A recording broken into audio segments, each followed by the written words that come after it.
네, 반갑습니다. 신구약 중간사 사복음서 이야기. 오늘은 제7강 요한복음 이야기로 여러분과 함께 하도록 하겠습니다. 요한사도 너무나 유명하고 중요한 사도죠. 요한복음 외에도 요한이 쓴 서신들이 참 많이 있습니다. 그러기 위해서 우리 요한도 알아야 되겠고, 요한 서신들이 쓰여진 그런 상황들, 역사적 배경들도 알아야 됩니다. 그래서 그런 것들도 두루두루 살펴보면서 우리 요한복음 이야기로 들어가 보시죠. 준비되셨나요? 네, 요한복음의 특징부터 우리가 좀 알아보도록 하겠습니다. 요한복음은 다른 제자들에게는 들리지 않았던 예수님의 특별한 언어와 선포에 이상하게 요한은 민감하게 반응합니다. 그 귀에, 그 마음에 새겨두고 있었던 거죠. 그리고 세밀히 묵상하고 기록해 두었다가 또 정리한 내용들이 이 요한복음이 되겠습니다. 그리고 그 관점 자체, 또 쓰여진 시기 자체도 좀 상이한데요. 이 마태, 마가, 누가와는 다르게 하나님의 아들 예수는 곧 하나님이라는 관점으로, 다시 말해 예수님 안에 나타난 그리스도의 신성에 그 초점을 맞춰서 요한복음은 기록되고 있습니다. 그리고 공생의 사역 중 마지막 초막절 후 6월절까지, 이제 돌아가시는 6월절이죠. 이때까지의 약 6개월간의 마지막 기간을 집중하여 다루고 있습니다. 시기적으로 말이죠. 더소급에 보면 마지막 한 주간 제자들에게 남기신 강론들이 있습니다. 다락방 강론, 포도나무 강론, 그리고 대제사장적 기도 등 이러한 강론들을 매우 세밀하게 많은 분량을 할애해서 기록하고 있는 것을 볼 수 있죠. 그리고 요한은 예수님이 하신 일이 참 많아요. 그런데 그런 것도 적긴 하는데 그 일들보다 그 예수님은 누구신가? 그 일들을 행하셨고 십자가에 달리시려고 이 땅에 오신 예수님은 누구시냐에 대한 그 정체성에 굉장한 관심을 기울이고 있습니다.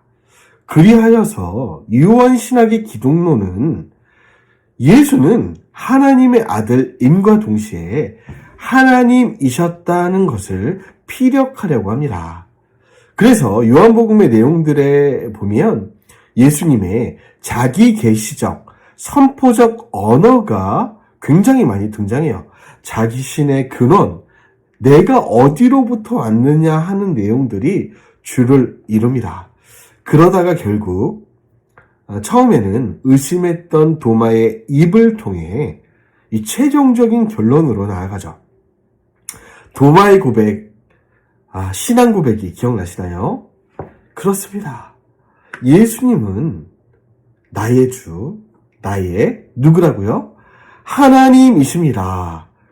도마의 입에서 예수가 하나님이라는 고백을 나오게 하시고, 이 신앙 고백이 우리 입술에서까지 나오길 원하셔서 하나님이 요한복음을 기록해 하신 거죠. 요한을 통해서요. 자, 그리고 로고스 신학. 태초에 로고스, 곧 말씀이 있었는데 이 로고스 말씀이 육체가 되어서 오셨다. 여러분, 여기서 육체를 입었다고 하면 안 됩니다. 육체를 잠깐 입었다 벗으신 것이 아니라 실제로 인간이 되셔서 인간의 육체를 다시 육체가 되어서 실제 육체로 이 땅에 오셨다는 것입니다. 그래서 요한 1서 2장 22절에는 이렇게 그리스도께서 육체로 이 땅에 성육신하신 것을 부인하는 영이 있는데 이 영마다 적그리스도다. 다시 말해 그 당시 횡행했던 영지주의자들의 신학에 대한 경고장을 날리신 거죠. 그들은 예수님이 육체를 잠깐 입었다 벗었다고 얘기하고 있어요. 육체가 된 것이 아니라 입었다는 것입니다. 그래서 우리가 육신을 입었다라는 표현은 정확하지 않아요. 실제 인간이 되셨다, 성육신 하셨다, 이 표현이 정확한 것입니다. 그리고 요한복음 8장 23절에는 너희는 아래에서 났지만 나는, 예수 그리스도는 어디서 왔다고요? 위에서 오신 분이다. 그런 초월성을 강조하시고 있어요. 예수님은 갈릴리 사람이죠. 나사렛 사람이시고요. 베들레헴에서 나셨습니다. 근데 우리 예수님은 본질적으로는 위에서 오신 분, 하늘에서 보내신 분, 신성을 입은 하나님이다. 그런 얘기를 하고 싶으신 겁니다. 요한복음은 사복음서와는 차원이 다릅니다. 다시 말해 다른 복음서와는 다른 차원을 이야기하고 있다는 거예요. 여러분, 마태, 마가, 누가에서 이와 같은 요한복음의 특징이 잘 드러나지 않는 이유는 영지주의라는 이단이 교회에 들어오기 전이었기 때문일 것입니다. 요한이 서신들을 쓰기 시작하던 시점은 AD 90년 전후인데, 이때는 네로의 1차 대박해가 지나갔습니다. 그리고 박해 때문에 흩어진 사람들, 이 교회 사이로 영지주의 이단이 본격적으로 침투해 와서 복음의 뿌리를 뒤흔들고 있던 그런 시점이었어요. 영지주의 핵심은 예수가 그리스도가 아니라는 겁니다. 육체가 되어 오신 하나님의 아들이 아니라는 거예요. 복음의 핵심을 건드리고 있죠.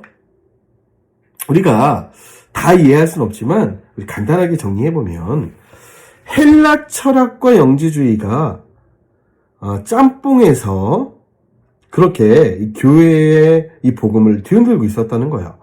헬라 철학과 기독교가 하나가 됐는데 이 성령, 영은 선하다, 성령 악육, 그리고 육은 악하다. 여러분, 이런 기초적인 관점이 있는 거예요.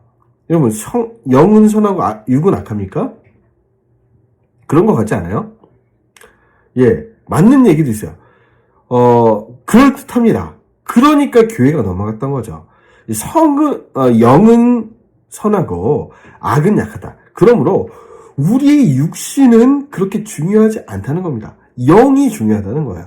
그래서 우리 어떤 인생의 목적은 이데아를 향해 가는 정진인데, 이 이데아함은 우리의 육신은 없어져 버리고 벗어버리고 이상세계, 영이 있는 영의 이데아의 세계로 올라간다는 거예요.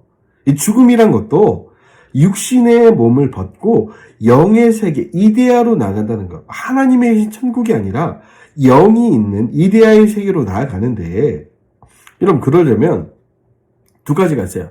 어차피 육은 선하지도 않고 중요하지도 않은 거죠. 그들의 입장에서. 그러니까 그럼 이 육을 악하게 그냥 내버려두고 살아도 되는 거예요. 이것이 에피크로스 합파, 이 쾌락주의입니다. 육은 어차피 중요하지 않아. 악해. 이양 버린 몸 더 악하게 나아가자. 쾌락주의로 나아가자. 방종하자. 이것이 쾌락주의고, 이 스토아 철학이 얘기했던 그렇지 않다.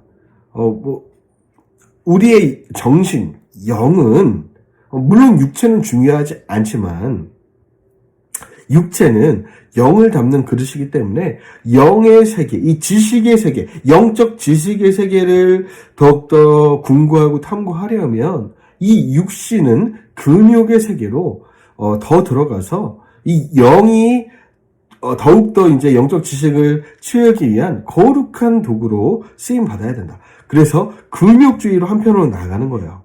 그래서 이 두 학파가 헬라 철학의 주를 이루고 이 철학 사상이 기독교 안에 들어온 겁니다. 그들에게 있어 육이 중요하지 않고 언젠가는 사라지며 궁극적인 이상의 세계가 영의 세계이기 때문에 예수 그리스도가 이 썩어질 육신의 몸으로 오셨다는 것을 믿을 수가 없는 거예요. 이 육 당장 벗어버리고 싶어 죽겠는데, 아니, 예수님이, 하나님의 아들이, 하나님이 육신이 되었다고? 말도 안 되는 소리 하지 마라. 이러면서 예수님의 성육신을 부인하는 겁니다. 이런 말은 좋은데, 예수님의 성육신을 부인해버리면 어떻게 돼요? 네, 십자가는 없는 겁니다. 예. 십자가의 죽음이 없으면 우리의 구원은 없는 거예요. 그러니까 기독교의 근본 핵심. 그러니까 십자가의 육신적 죽음이 없었기 때문에 부활도 없는 거죠. 육체적 부활. 아니, 지금 육체적 부활, 육이 싫어서 영의 세계로 가는데 우리 육신이 또 부활한다고? 이게 말이 되냐? 그런 거 없어. 이 얘기가 헬라 철학 영재주의라는 거예요. 그래서 이 영재주의 사람들은 끝없이 영적 지식을 추구합니다. 그런데 우리가 생각해 보세요. 영적 지식이 완전합니까? 불완전하죠. 어떤 사람에게는 이러저런 영적 지식이 있고 우리의 머릿속 영혼을 파볼 수가 없는 거잖아요. 그러니까 끊임없는 신비주의와 미혹이 가득한 영의 세계, 그런 것들을 탐구하다 보니까 이 기록된 말씀과는 벗어난 그런 이상한 영적 지식, 신비주의, 그런 것들이 이 교회 안에 들어오게 된 거예요. 그노시스파라고 하기도 하죠. 끊임없는 영적 신비 지식을 추구합니다. 오늘날 뉴에이지라든지 포스트 모더니즘 사회에 등장하는 여러 지식들도 이 영지주의의 연장선상에 있다. 이거 그렇게 보시면 되겠어요. 그러니까 당연히 가연설, 예수님이 육체로 오시지 않았다는 겁니다. 십자가에 못 박힌 것도 잠깐 올라갔다 내려왔다는 거, 실제로 못 박히지 않았다는 겁니다. 이 가연설, 니골라당이 주로 주장했고요. 그러니까 우리 육체는 중요하지 않다. 에피크로스적으로 가서 니골라당은 영적 방종, 육체적 방종으로 수많은 영혼들을 끌고 갔죠. 그것이 니골라당의 교훈이었다는 거예요. 계시록에 우리 예수님이 굉장히 질책하셨던, 교회 안에 들어왔던 이 영지주의를 질책하신 내용들도 성경에는 얘기되고 있죠. 요한서신에 특히 많이 등장하고 있습니다. 그래서 요한 1서에 주로 등장하는데, 아이들아 지금은 마지막 때라, 적그리스도가 오리라는 말을 너희가 들은 것과 같이 지금도 많은 적그리스도가 일어났다. 자, 만일 우리가 속하였더라면 우리와 함께 거하였으려니와 그들이 나갔다. 영지주의자들이죠. 우리 안에 속했다가 나가버린 사람들, 영지주의, 이단. 왜 나갔느냐? 진리가 아니기 때문이죠. 교회가 이 영지주의를 받아들이지 않고 이긴 사람들은 영지주의가 나간 거고, 진 교회는 영지주의가 잠식했다는 거죠. 거짓말하는 자가 누구냐? 예수 그리스도께서 그리스도이심을 부인하는 자가 아니냐? 그렇죠. 이것이 영지주의예요. 아버지와 아들, 그 둘을 부인하는 자가 적그리스도, 영지주의다. 하나님의 아들 메시아 그리스도를 부인하는 자에게는 아버지도 없는 거야. 그러나 아들을 육신이 되어서 오신 하나님의 아들, 하나님 예수를 시인하는 자에게는 아버지도 있다. 요한일서 4장 1절, 분별을 하라. 많은 거짓 선지자가, 영지주의자들이 너희들 유린하고 있지 않느냐. 2절, 그리스도께서 육체로 오신 것을 시인하는 영이 하나님께 속한 교회다. 그러나 영지주의, 육체로 오신 것을 부인하는 영지주의는 가짜다. 네, 그런 이야기들이 요한일서, 요한서신에 아주 심심치 않게 등장하고 있습니다. 여러분, 요한은 그럼 어떤 사도입니까? 우선은 수제자였죠. 그러니까 예수님의 수제자 중에 수제자, 요한, 베드로, 야고보, 안드레까지, 그리고 수행 비서였습니다. 그 중에서도 예수님의 크고 작은 그런 수발들, 수행들을 우리 요한이 담당했죠. 어부였습니다. 그리고 요한의 제자들이 유명한 사람들이 많아요. 교부라고 하기도 하죠. 폴리캅, 서머나 교회를 담당했고요. 이그나티우스 안디옥 지역, 파피아스 히에라폴리 지역. 이 유명한 초대교회 교부들이 요한의 제자입니다. 여러분, 요한이 책임감이 얼마나 뛰어났던지, 여러분, 예수님이 십자가에 돌아가실 때 육신의 어머니 마리아를 누구에게 맡깁니까? 요한에게 맡기죠. 그것은 또 예수님 성견지명이 있으셨던 게, 요한이 가장 오래 살아남았잖아요. 다른 제자들은 다 죽고 일찍 순교하는데 요한만이 끝까지 남아서 마리아를 보필하는 거죠. 뿐만 아니라 교회도 마찬가지예요. 제자들 다 죽고 교회가 지리멸렬해 갈 때 요한만은 살아남아서 영지주의와 싸우며 주의 몸된 교회를 지켜가는 거죠. 왜 이런 미션을 맡기셨냐? 요한은 책임감의 사나이입니다. 나이는 어렸지만 정말로 책임감에 강했던 사람이죠. 90대가 될 때까지 교회들을 순회하며 전도했던 정말 성실한 일꾼이었고요. 요한복음, 요한일서, 2서, 3서 그리고 요한계시록까지 여러 가지 신학 서신들을 정리했고 어찌 보면 이 성경의 마지막 문을 닫았다. 요한계시록으로 문을 닫은 거죠.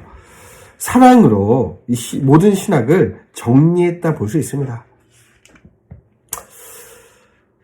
예수님이 자기 어머니를 요한에게 부탁했던 사실, 순교하지 않고 끝까지나마 교회를 돌보고 주님의 뜻을 이루어갔던 사람이고요. 성경의 끝을 요한계시록으로 완성했던 사람, 성경의 시간을 수시로 체크해가며 기록했던 세밀한 성품의 사람이었고 정밀하게 기록했고요.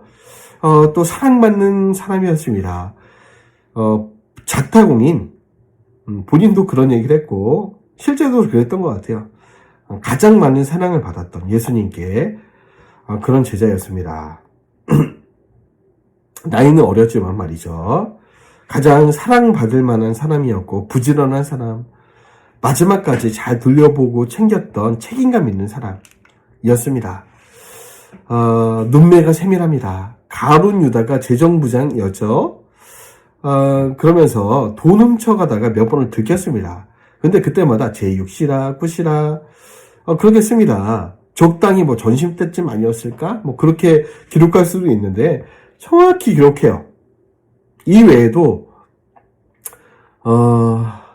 여러 가지 면에서 숫자 같은 거, 시간 같은 거 아주 세밀히 정확히 기록합니다. 이 얘기 뭐냐? 그때그때 마음에 뒀고 기록해놨고 메모해 뒀다는 거죠. 그래서 요한복음을 쓸 때 예수님이 행했던 그 세밀한 작은 내용까지 다 기록하고, 여러분 기억나시나요? 그 요한이 기록한 예수님의 마지막 강론들 보면 내용이 엄청 길거든요. 다락방 강론, 포도나무 비유, 그리고 대제사장의 마지막 기도, 이런 것들 보면은 엄청나게 길고 내용도 굉장히 어려운데 정확하게 기록하고 있어요. 물론 성령이 생각나게 하신 거죠. 그러나 이 요한의 성품, 이 세밀한 성품을 하나님이 사용하셨다. 그렇게 봐도 됩니다. 베드로와 요한의 성격 차이가 보이죠. 요한은 아까 말씀드렸죠. 물고기 153마리, 이런 것까지 요한복음 21장에 정확히 기록하는데, 이 베드로는 행동 우선적인 사람이죠. 그 MBTI 검사 한번 좀 둘이 시켜보고 싶은데, 그냥 앞뒤 가리지 않습니다. 남자다운 면은 있죠. 그냥 예수님 오라고 하시면 물 위로 바로 뛰어듭니다. 물 위로 걸어가라 하시면 그냥 일단 걷고 보는 거예요. 빠지든 말든. 그런 성품의 소유자. 이런 상반된 성품의 두 사도를 하나님이 제자로 부르셨다. 여러분, 하나님은 다양성의 하나님. 여러 성품의, 여러 민족의, 인종의, 여러 나이대의 사람들을 하나님은 다 불러 모아 교회라는 공동체를 세우신 거예요. 이 제자들 내에서도 이렇게 다른 성품이 성격에 보이는 거죠. 그래서 설명해 드린 것처럼 요한 1, 2, 3서 요한계시록까지 다 기록하고 신약의 문을 닫고 순교하였습니다. 전승에 의하면 요한은 많은 컴플렉스가 있었다 그래요. 나이도 어리고 다른 베드로처럼 엄청난 기적도 많이 일으키지 못하고 또 순교도 못했잖아요. 신유 축사 이런 능력도 많이 없었기 때문에 굉장히 컴플렉스 가운데 살았던 것 같은데, 그래서 주변 사람들에게 나는 사도도 아닌 것 같다, 그런 컴플렉스들을 가지고 있었던 사람이라고 합니다. 그러나 여러분, 시간이 지난 후에 요한은 12 제자 중 가장 위대한 인물이 된 거죠. 초창기에는 우레의 아들이란 별명이 새길 정도로 불같은 성격이었으나 예수님의 사랑을 경험해가며 온유한 성품의 사람이 되었고, 어느 순간부터 예수님의 그 사랑 받는다는 그 자의식으로 인하여서 여러분 그 안정적인 성품으로 수많은 교회들을 그 하나님의 사랑으로 돌보고 그렇게 지킨 것이 아닌가, 그렇게 볼 수 있습니다. 이런 걸 볼 때 역시 사랑이 변화시키는구나. 사랑받는 사람, 사랑받았던 사람이 이 사랑을 나눠줄 수 있구나. 여러분, 그러니까 신앙생활에서 가장 중요한 것은 하나님의 사랑 안에 거하는 것입니다. 일하기 전에 사랑받는 거예요. 사랑받으면 비교하지 않고 열등감 느끼지 않고 경쟁하지 않고 수많은 사람들을 하나님의 사랑으로 품을 수 있는 거죠. 요한이 그런 하나님의 사랑을 받았기 때문에, 예수님의 사랑을 받았기 때문에 그 수많은 교회들을 사랑으로 품었고, 요한 곁에서 수많은 사랑의 제자들이 폴리카, 파피아스, 이그나티우스 같은 교부들이 등장하게 되고, 교회들이 안정적으로 이 영지주의 공격 속에서도 살아나게 된 것이죠. 주요 내용들을 간단히 보면, 니고데모가 예수님을 만난 이야기를 보니까요, 이 이야기는 요한복음에만 있는데, 요한이 제자들은 다 잠자고 있을 때 한밤중이에요. 예수님은 뭐 주무실 시간이 없죠. 수많은 병자들을 고치시고 또 환자들을 고치시고 귀신 들린 자를 축사하시고 그렇게 힘든 일정을 마치시고 저녁에 집에 왔는데, 이 조용한 시간에 니고데모라는 사람이 온 것입니다. 산헤드린 공회원, 바리새인, 그러니까 유대 민족의 지도자, 나이도 아마 지긋했을 것 같습니다. 이 사람은 겁이 많아서 한밤중에 찾아온 것이 아니고 예수님이 행하시는 이적과 표적들, 일들을 보니까 예수님이 진짜 메시아인가? 그리스도인가? 여러분, 얘기를 좀 해보고 싶은 겁니다. 그러니까 니고데모가 겁쟁이여서 한밤중에 왔다는 얘기는 사실이 아닙니다. 겁쟁이가 아닙니다. 정말로 니고데모는 예수님에 대해서 알고 싶었어요. 대화해보고 싶었습니다.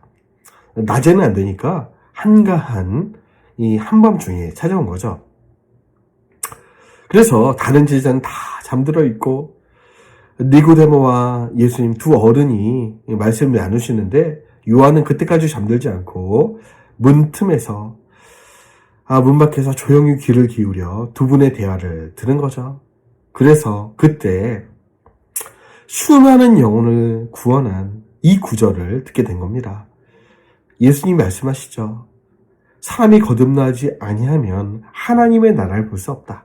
그리고 하나님이 세상을 이처럼 사랑하사 독생자 외아들을 주셨으니 이는 그를 믿고 따르는 자마다 멸망하지 아니하고 영생을 얻게 하려고 이 땅에 보내신 거다. 이런 위대한 예수님의 신앙 고백을, 진리를 듣고 기록하게 된 것이죠. 요한이 이때 잠들었다면 이 구절은 우리 귀의 마음에 들려지지 않는 건데, 요한의 이러한 성품과 세밀함, 그런 것들 때문에 이 위대한 아름다운 요한복음 3장이 기록된 것이죠. 요한복음에는 요한복음에만 등장하는 예정론이 등장합니다. 여러 군데 등장하는데, 대표적으로 요한복음 10장 25절을 보니까 예수님이 이런 얘기를 하세요. 예수께서 대답하시되 내가 너희에게 말하였을 때 믿지 아니하노도다. 내가 내 아버지의 이름으로 행하는 일들이 나를 증거하는 건데, 야, 너희 바리새인들, 서기관들, 너희가 날 믿지 않는 것은 다른 이유가 아니라 내 양이 아니어서 안 믿는 것 같구나 말씀하시는 거예요. 여러분, 누가 믿고 안 믿고의 이유가 있다면 단 한 가지입니다. 양이 아니기 때문이에요. 양은 목자의 음성을 듣는다는 거죠. 27절, 내 양은 내 음성을 듣는다. 예수님의 양들은 예수님의 음성이 들릴 때 반응한다는 거예요. 나는 그들을 알고 그들은 나를 따른다. 내가 그들에게 영생을 주노니 영원히 멸망하지 아니할 것이고 그들을 내 손에서 빼앗을 자가 없다. 그들을 주신 내 아버지는 만물보다 크심에 아무도 아버지 손에서 빼앗을 수 없다. 저와 여러분, 예수님의 음성이 말씀이 들을 때 여러분 어떻게 우리가 따라갈 수 있었나요? 예수님이 택하신 양이었기 때문에 목자의 음성에 반응할 수 있었다는 거예요. 여러분, 지금도 수많은 사람들이 교회 예배당 곁을 지나갑니다. 그러나 예수님 목자의 음성이 들리지만 반응하지 않아요. 떠납니다. 그 자리에 나오지 않아요. 왜입니까? 요한복음 예정론에 의하면 그들이 예수님의 양이 아니기 때문에 목자의 음성을 듣지 않는다는 거예요. 우리는 만물보다 크신 아버지께서 예수님의 양으로 택하신 사람들이기 때문에 목자의 음성이 들을 때 따라갈 수 있다. 이것이 너무너무 중요한 요한복음의 예정론입니다. 저도 믿지 않는 가정에 태어났지만 예수님의 음성이 들릴 때 그냥 마치 내 집에 있는 것처럼, 내 집에서 우리 아빠가 부르는 것처럼 예수님께 나오게 됐어요. 의심이 없었습니다. 왜입니까? 이 요한복음의 예정론에 의하면 제가 예수님의 양이었기 때문에 예수님의 부르신 음성에 응답할 수 있었다는 거죠. 서두에 말씀드렸는데 예수님의 그 신성을 강조한 그런 이야기들이 많이 나오는데 나는 뭐뭐시다 이런 예수님의 자증적 선포가 굉장히 많이 나와요. 대표적인 게 7개인데 제가 빨간색으로 기록된 7개의 에고에이미, 나는 뭐뭐시다, 헬라어로 에고에이미라고 하는데 자증적 선포들이 있는데요. 이 외에도 1장 14절에는 하나님의 말씀이 육신에 오셨다. 3장 16절에 하나님이 세상을 이처럼 사랑하셔서 보내셨다. 4장 26절에 내가 바로 구약에 약속하신 메시아다. 그리고 6장 35절 51절에 나는 하늘에서 내려온 생명의 떡이다. 8장 12절에 나는 세상의 빛이다. 10장 7절에 나는 양의 문이다. 나는 선한 목자다. 나는 하나님의 아들이다. 나는 부활이요 생명이다. 나는 너희의 주요 선생이다. 나는 길이요 진리요 생명이다. 나는 참 포도나무다. 이렇게 말씀하시며 여러분 이렇게 말할 수 있는 사람 있습니까? 여러분 중에 나는 하나님의 아들이고 메시아고 부활이요 생명이다. 나는 생명의 떡이다. 나는 진리다. 말할 수 있는 사람 있습니까? 없죠. 그런데 우리 하나님은 할 수 있는 거예요.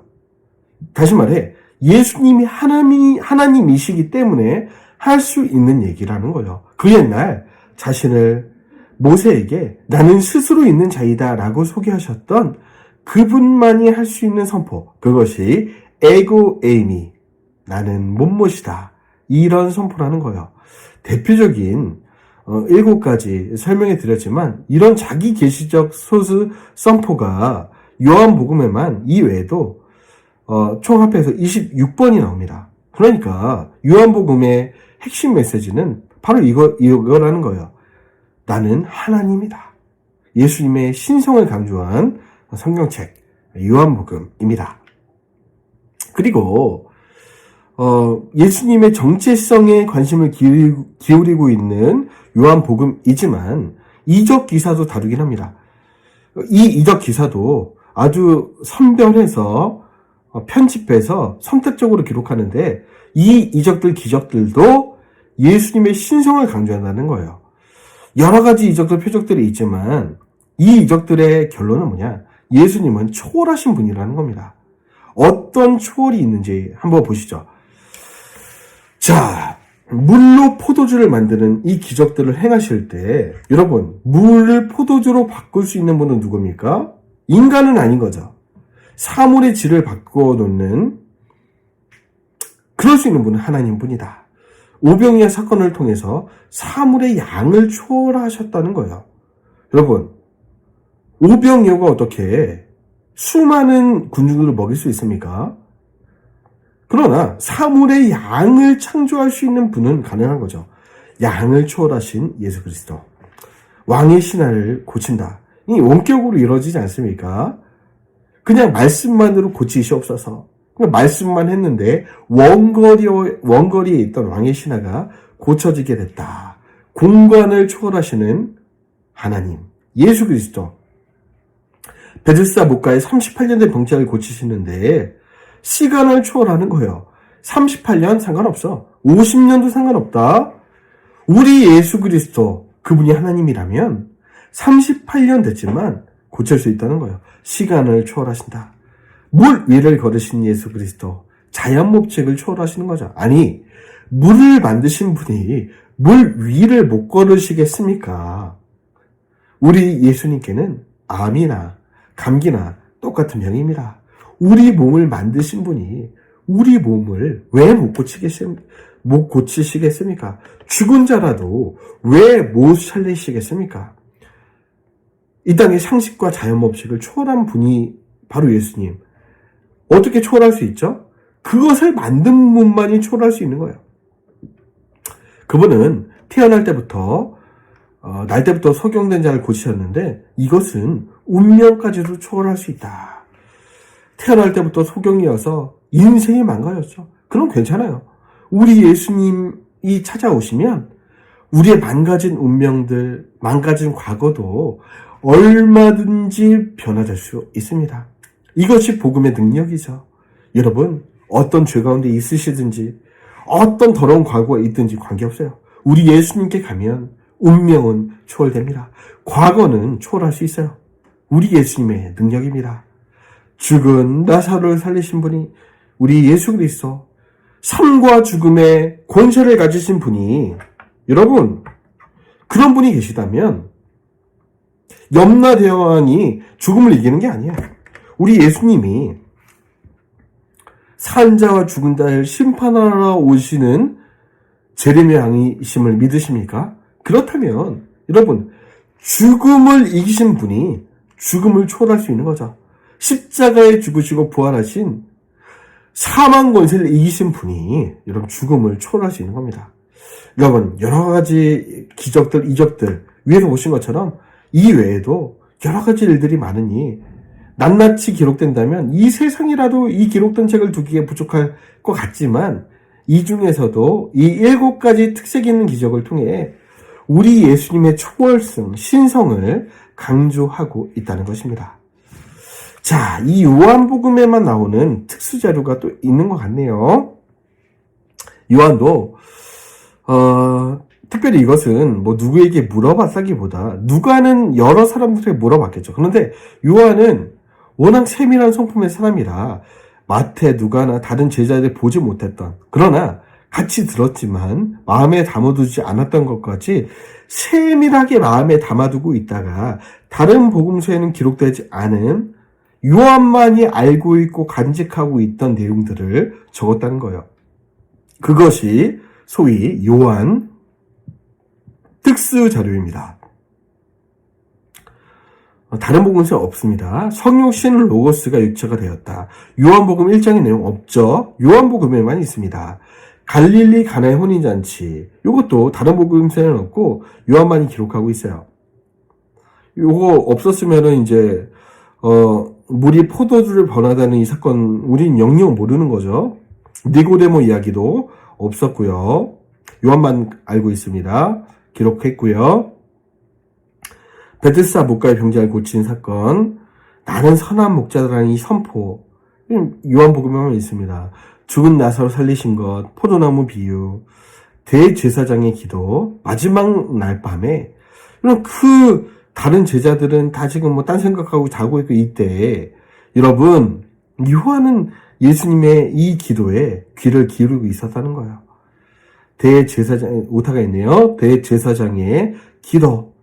십자가에 못 박히기 전 마지막 날 밤 드렸던 이 기도가 요한만 듣고 세밀하게 기록해놨죠. 도마의 신앙 고백, 이것도 요한복음에만 나와 있습니다. 왜요? 그리스도는 나의 주, 나의 하나님이십니다.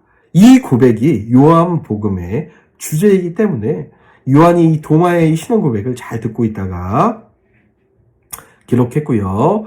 베드로의 이 사랑 고백도 요한만이 기록하고 있고요.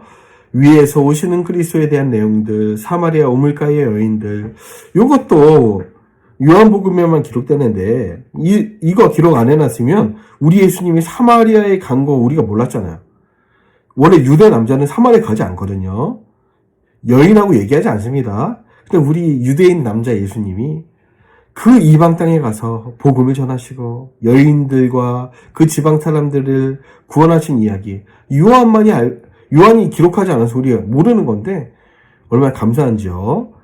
죄 없는 자가 먼저 돌로 치라는 이 예수님의 이야기들, 보혜사 성령, 새 계명을 수혜하시는 말씀, 한 알의 밀이 떨어져 죽지 아니하면 열매 맺을 수 없다는 이 예수님의 이야기, 제자들의 발을 씻겨주신 이 세족식의 이야기, 요한이 기록 안 해서 몰랐던 거죠. 나다나엘의 소명, 가룟 유다가 돈 훔쳐간 이야기, 이것도 요한은 얼마나 세밀하게 다 봤는지 기억하고 있다가 적어놓습니다.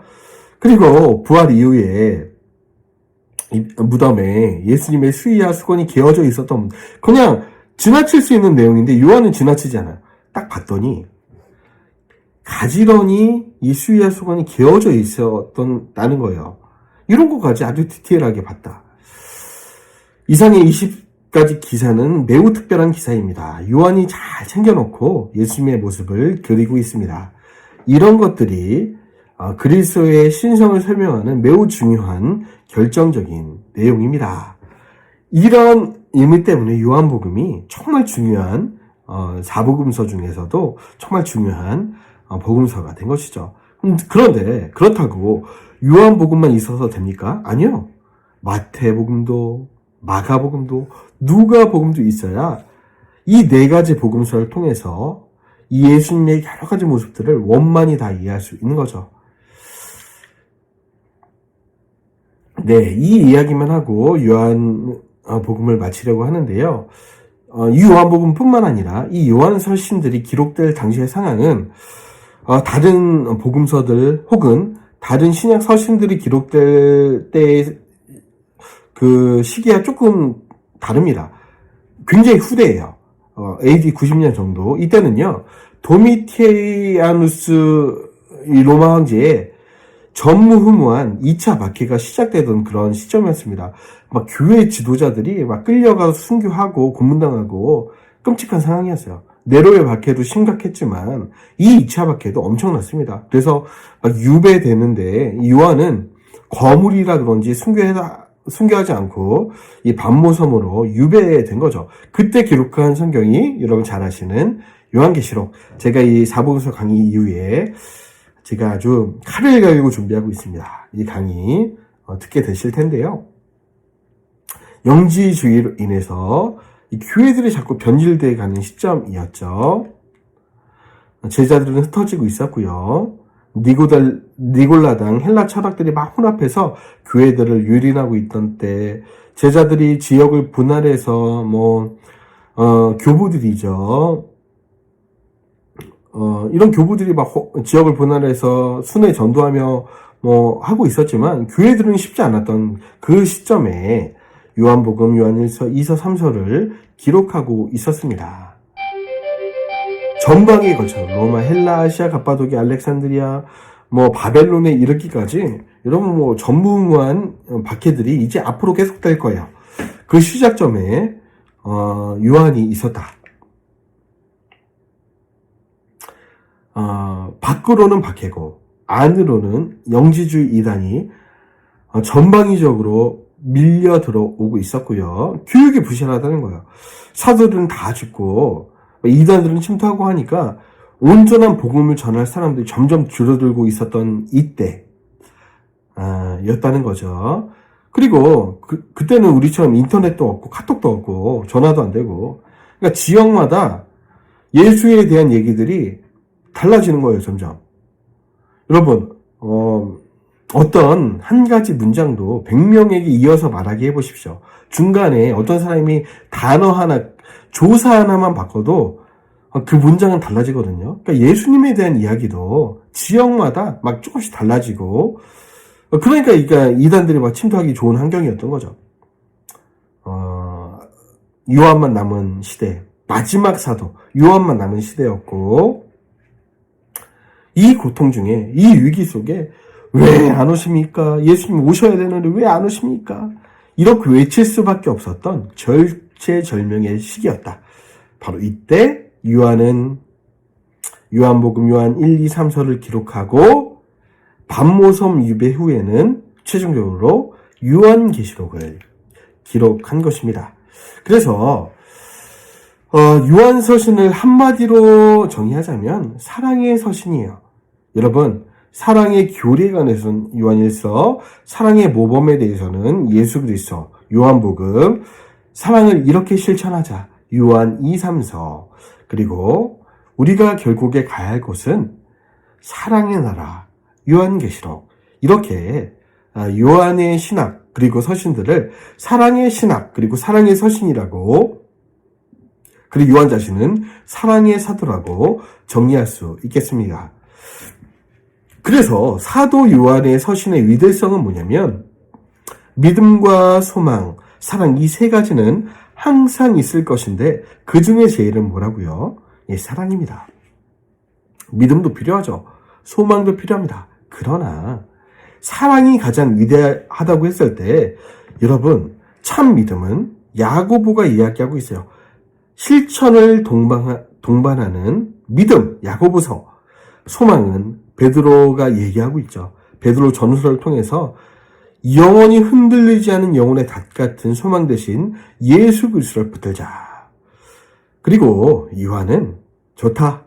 믿음도 소망도 중요한데 우리 하나님의 자녀들아, 사랑하자. 서로 사랑하자. 그 중에 제일은 사랑이다. 믿음은 시작이에요. 우리 신앙도 마찬가지죠. 하나님과 그 아들 예수 그리스도를 믿음으로 시작하지만 결국에 하나님을 사랑하고 이웃을 사랑하는, 너무너무 사랑해서 순교도 불수하는 그 사랑의 단계까지 나아가는 것이 참된 신앙이고 신앙의 완성은 사랑이다. 그런 의미에서 요한의 신학과 서신과 그 메시지들은 어찌 보면 가장 중요한 성경의 메시지가 아닌가 생각을 해봅니다. 하나님이 세상을 이처럼 사랑하사 아들을 보내셨다. 요한복음에만 나오는 이 위대한 사랑 메시지. 그래서 요한도 사랑의 사도로 순교하고 이렇게 요한 사역을 마무리하게 되는 거죠. 여러분, 이렇게 요한복음까지 4복음서를 정리했습니다. 다음 시간에는 마지막으로 예수님의 일생을 3년 공생애를 우리 연대기로 한번 좀 보려고 합니다. 지금은 각 권의 특징을 따라서, 저자의 특징을 따라서 권별로 복음서를 이해했다면, 그럼 다음 시간에는 여러분 예수님에 관한 이야기를 4복음서를 다 섞어서 연대기로 예수의 일생을 한번 정리해 보려고 합니다. 이 작업도 좀 중요한 작업이거든요. 그러니까 우리 마지막까지도 여러분 기대하시고 우리 4복음서의 마지막 강의, 우리 다음 강의에서 우리 찾아뵙겠습니다. 감사합니다.